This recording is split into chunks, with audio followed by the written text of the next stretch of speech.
Ali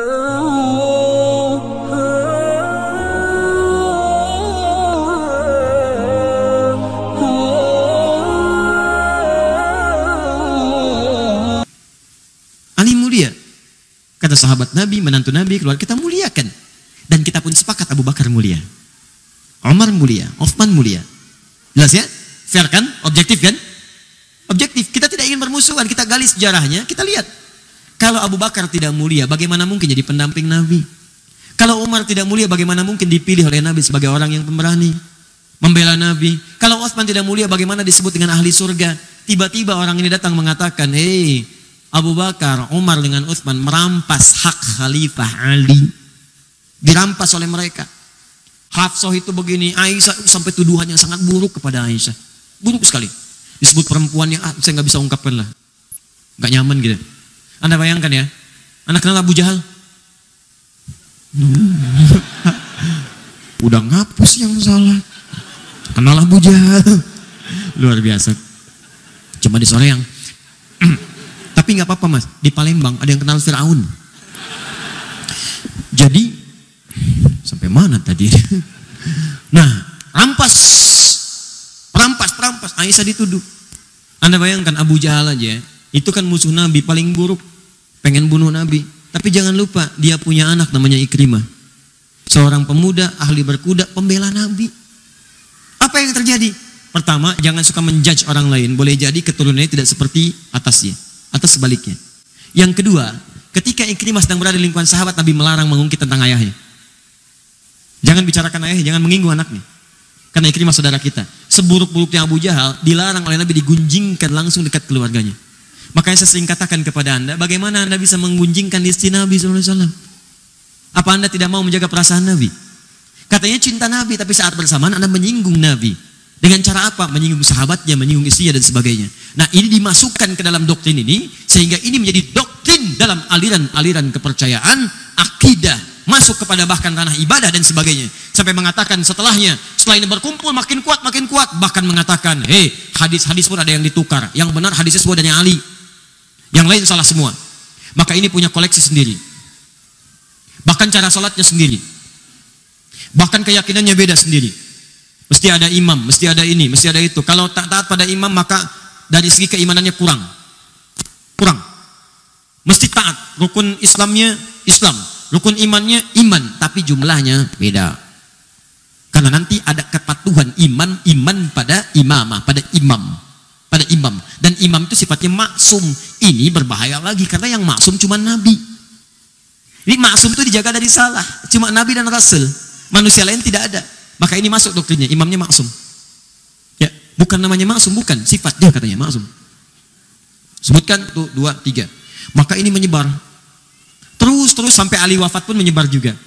Terus sampai kekinian, bertransformasi sampai keluar fatwa-fatwa ulama, sampai ngasih pertimbangan, tapi juga mengajak kita dengan cara yang lembut. Karena memang ada orang yang sudah nggak paham dari kecilnya udah begitu, dari lahir udah diajak begitu. Maka pada yang seperti ini jangan keras juga. Termasuk misalnya ada yang Ahmadiyah, ada yang macam-macam, ada yang dari lahir sudah diahmadiyahkan dan dia nggak ngerti kecuali itu yang benar. Maka caranya doakan oleh kita, dakwahi, ajak dialog. Ya kalau berbuat kasar, maka hukum berlaku di situ. Ya ada perlindungan kebaikan. Tapi kalau tidak, dakwahi dengan cara yang makanya baca buku, baca sejarah. Kalau ada yang begini-begini kita bisa jawab. Yang benar itu sebetulnya Ali, betul Ali itu benar. Abu Bakar pun benar. Tapi Ali merampas kok, betul. Merampas dari siapa? Merampas dari orang yang salah. Yang salah siapa tuh? Pemberontak Utsman. Kok kamu jawab begitu? Nih referensinya. Ini karangan ini. Sudah selesai. Beres. Jelas. Maka keluarlah fatwa sampai dengan Syekh Muhammad Hashim bin Asy'ari, pendiri Jam'iyah Nahdlatul Ulama, 31 Januari tahun 1926. Beliau menulis satu kitab di antara 19 kitab, namanya Risalah Ahlus Sunnah wal Jamaah. Di halaman ke-10 beliau menyebutkan tentang ini. Syia. Kata beliau di halaman 9-nya, faslun fi dhuhuril bid'ah fi ardi Jawa. Pasal tentang awal munculnya bid'ah di tanah Jawa. Bid'ah di sini bukan fikih, bid'ah tentang akidah. Firqah namanya. Kalau fikih madhab, kalau akidah firqah. Akidah itu udah ke aspek keyakinan. Kalau fikih tata cara ibadah. Maka kata beliau, sejak tahun 1330 Hijrah, sebelum itu semuanya udah jelas. mazhabnya Ahlus Sunnah wal Jamaah. Wilayah Jawa itu mazhabnya Imam Asy-Syafi'i. Sebutkan semuanya. Sampai tiba-tiba muncullah kemudian entah datangnya dari mana aliran-aliran yang menyimpang. Siapa di antara mereka? Halaman 10 paling bawah, lihat. Baris 1 sampai dengan 3. Wa minhum rafidhiyuna. Di antara mereka yang menyimpang itu yang masuk ke tanah Jawa, itu awal masuknya 1330 Hijrah. Sekarang 1440 Hijrah. Berarti berapa tahun yang lalu? 110 tahun. Di 110 tahun yang lalu. Kalau sekarang 2019, berapa tahun yang lalu?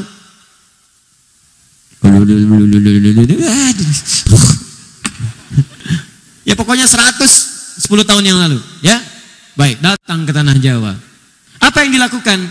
Rafidhiyun. Rafidhi itu menunjuk kepada orangnya, Rafid. Sifat yang disebut Rafidah.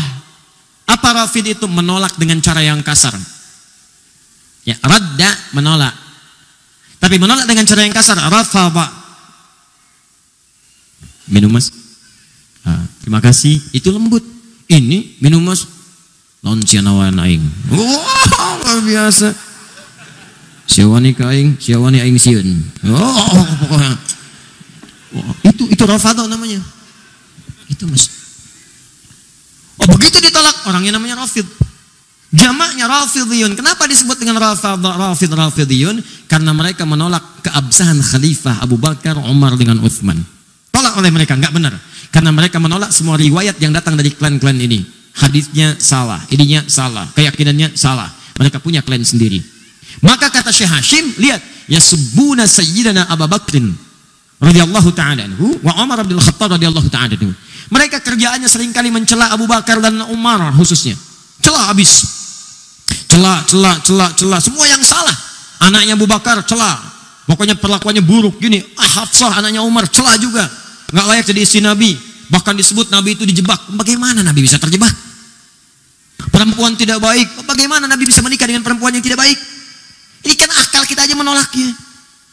Coba Anda bayangkan. Tolong ya, pakai sedikit lah kecerdasan kita. Kita itu manusia, 90% akal kita itu, otak kita 90% cerdas. 5%-nya jenius. Lambat 5%, lambat itu bisa pindah naik. Tolong dari 90% pakai 1% aja. Masa iya Nabi ditipu sampai menikah dengan perempuan yang tidak baik? Bagaimana Allah bisa mengizinkan itu? Nabi kan maksum. Coba kita sadari dengan baik itu. Maka apa yang terjadi setelah itu? Dimunculkan ini semua. Kata Syekh Hashim, hati-hati dengan aliran ini. Wa yubaliguna hawa Sayyidina Ali bin Abi Thalib radhiyallahu ta'ala anhu. Dan mereka terlampau mengkultuskan Ali bin Abi Thalib. Kata beliau, kita menghormati Ali. Beliau keluarga Nabi, kita menyayanginya. Kita bersalat kepada Nabi dan keluarganya. Kita juga menyayangi Abu Bakar, disebutkan hadis-hadisnya. Menyayangi Umar, disebutkan hadisnya. Hadis tentang berprasangka baik pada sahabat. Hadis berbuat baik pada sahabat. Bahkan beliau menukil hadis halaman 11 di pertengahan. Apa yang beliau katakan? Lihat, kata Nabi, mengutip kata-kata Nabi. Kalau Rasulullah SAW akan bersabda, apa yang beliau sampaikan? Akan datang pada satu masa bagi kalian. Akan datang di satu masa bagi kalian sekelompok orang yang mereka senang mencela sahabat-sahabat saya. Tadi selesai. Jika Anda menemui mereka, lihat ini. Fala tusalli bihim wala tusalli ma'ahum. Jangan salat dengan mereka. Jangan disolatkan oleh mereka. Maksudnya mereka jadi imam, kalian makmum. Jangan berjamaah dengan mereka. Fala tunakiuhum. Jangan besanan dengan mereka. Tuh. Awas tuh. Keras sekali kalimatnya. Keras. Bahkan nanti ada nada-nada ancaman. Itu hadis Nabi disebutkan. Maksud beliau menampilkan ini ada perbuatan yang salah. Beliau bukan memaksudkan mencela orangnya. Nabi bukan memaksudkan memburuk-burukan orangnya. Bukan. Maksudnya waspada. Ini aliran sangat bahaya. Bisa memecah belah, bisa ribut nantinya. Maka cara kita adalah balas dengan cara-cara terbaik dengan menerangkan ini loh maksudnya awalnya begini. Paham ya? Nah, maka kalaupun ada di sekitaran kita yang seperti itu, pertama kita berdoa kepada Allah semoga mendapatkan hidayah untuk jadi baik dalam kehidupan. Yang kedua, kitanya pun belajar, baca lagi, baca sejarah sehingga ketika nanti diskusi kita punya argumentasi, terangkan. Kalau sudah kita terangkan gak mau juga itu pilihan masing-masing. Jelas ya?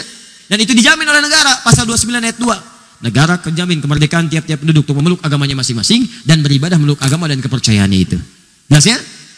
Nah, maka ini tantangan dakwah yang kedua selain tadi Khawarij. Kenapa saya sampaikan ini teman-teman? Karena ini kekinian bertransformasi dan banyak bertebaran di sekitaran kita sekarang.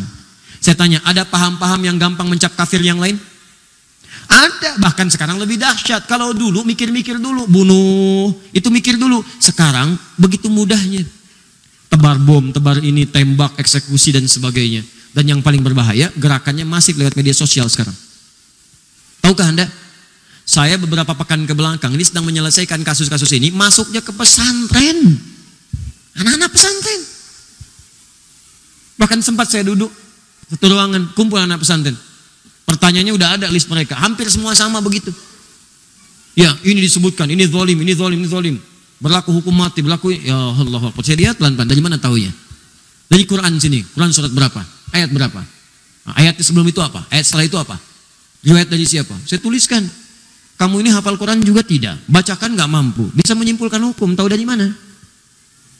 Saya terangkan nih, Qurannya nih, ini ayatnya begini, buka mushafnya, lihat mushafnya, halaman sekian, paling kanan sebelah bawah, lihat sini nih, sebelumnya ini, kaitannya dengan ayat yang ini, kaitan sebelumnya ayat yang ini, untuk menafsirkan ada namanya siak, ada lihak, ada sibak. Ustaz apa itu lihak? Lihak itu bukan saudara kamu, lihak itu ini nih, siak itu ini, terangkan. Setelah itu baru, oh, bukan oh, salah itu. Perbaiki begini. Pelan-pelan berubah.